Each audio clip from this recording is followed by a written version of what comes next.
Hi everyone, welcome back. I'm taking a little break between I recorded my podcast and I had some meetings and clients, and I'm out in my patio getting a little bit of a little sun.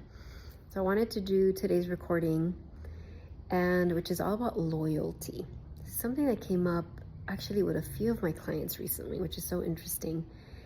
And it's this is specifically for all of you helpers, right? As a heart-led helper, whether you're a therapist or wellness professional or any other field, we have a really fierce loyalty to our mission, to our people. And your mission is about helping others. It's about ushering in transformation. It's about being an example of what's possible. It's about bringing in creative solutions. It's about inspiring, creating impact, creating change. And that will look differently for each of you. And so we have this built-in loyalty. There's this, it's part of our design. And that's really important because we're meant to be loyal to our mission, and first and foremost, loyal to our soul, loyal to the truth of who we are. But what can happen easily, because of also the curriculum that has been set up for us, right? Often you've experienced a lot of challenges or a lot of things to overcome because that was part of what your training, right? Part of what molded you into being the person that you are. And that muscle of loyalty, or that frequency of loyalty, can be misused. It can turn into loyalty towards people or situations that actually are not for our highest good. That's why so many helpers often have a hard time leaving relationships or leaving workspaces. There's this sense of loyalty that can feel like a blood tie. Like if you're not loyal, then you're a bad person or you're failing in your mission. But I want to offer you that is an inverted, that's a distorted version of the true loyalty that you so beautifully carry within you. And the reason it came up in several sessions recently is because there was this, my clients were experiencing this understanding of like, oh my gosh, I've been so loyal to these relationships, or I've been so loyal to this job, or I've been so loyal to this situation that actually for a long time hasn't been for my highest good. Now, I want to say this and absolutely be clear, this isn't something for you to judge yourself or beat yourself up about, because that's also something that we can be really good at, punishing ourselves, beating ourselves up. So this isn't that. This is just to bring clarity, because then it was like, oh, I've been so loyal, like that's my job, to be loyal no matter what they do, no matter what you say, no matter what this job asks for me, I'm gonna keep going. And recognizing like, no, that's a distortion.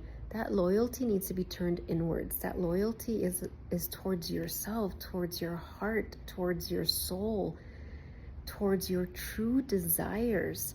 And that isn't narcissism. Narcissism is loyalty to the ego. Let's just be clear. Narcissism is loyalty to the personality self. That's not what this is.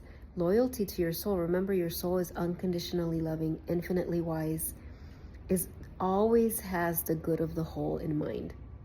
So if your soul is ever guiding you to leave a situation, leave a relationship, leave a job, it's never going to be out of selfishness. It's never going to be something that's going to help less people. So back, 15 years ago, 16 years ago, I think now, when I was a teacher in the Chicago public schools, that was an incredibly amazing role. That was absolutely part of my divine assignment. I was helping teenagers and families. There was so much I was doing.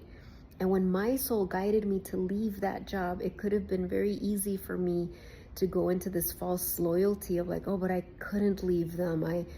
I owe it to them. I must stay. I must sacrifice. I need to be loyal to this cause. And to be perfectly honest, I had those thoughts. I absolutely had parts that felt like, isn't this selfish of me? Fortunately, I was advanced enough in my journey to understand that my soul never led me astray. That if I had that strong inclination to move into a different field, to end that chapter of my career, that it had to be for a good reason. And I had an amazing coach that helped me walk through that. Now, I don't think in that time I used the word loyalty, but that has been coming up this week, so I want to use it here for you in case you recognize that. Ask yourself the question, what am I being loyal to that perhaps I'm not meant to be loyal to? It's a distortion of true loyalty. It might be an ancestral burden. It might be the way you were programmed. Sometimes we have this programming that allows codependency, or even, it doesn't even have to be to the extreme of toxicness. It might just literally be something you just don't want to do, but out of loyalty, you still do it. And so ask that question. So let's ask right now, just bring your hands to your heart and say, beautiful soul, show me, is there anywhere in my life where these false ties of loyalty are keeping me stuck, are holding me back? And trust that your soul is going to show you, whether in this moment or it might come up through synchronicity, or when you're taking a walk, taking a shower. And then ask, beautiful soul, what are you actually guiding me to truly be loyal to? We know it's loyalty to your soul. Your soul's unconditionally loving. But is there something? Is there a project? Is there an activity? Is there a ritual? Is there something that your soul's like saying, be loyal to that? That's what you're meant to be loyal to right now. So I'm going to leave you with that. I will see you tomorrow. I encourage you to go watch today's podcast. It was all about releasing the shame of feeling releasing the shame of feeling that you should be further ahead. I think it sounded better than that, but basically. And it was a really powerful episode. So I encourage you to watch that. And I have a free masterclass that's coming on November 20th. It is called From Shedding to Shining, Embodying Your Sovereign Helper Self. Again, from shedding, so we've been doing a lot of shedding old identities, old beliefs, to shining. What does that look like from your soul's perspective? I'll put the links for that in the comments as well. All right, I will see you tomorrow. Bye, everyone.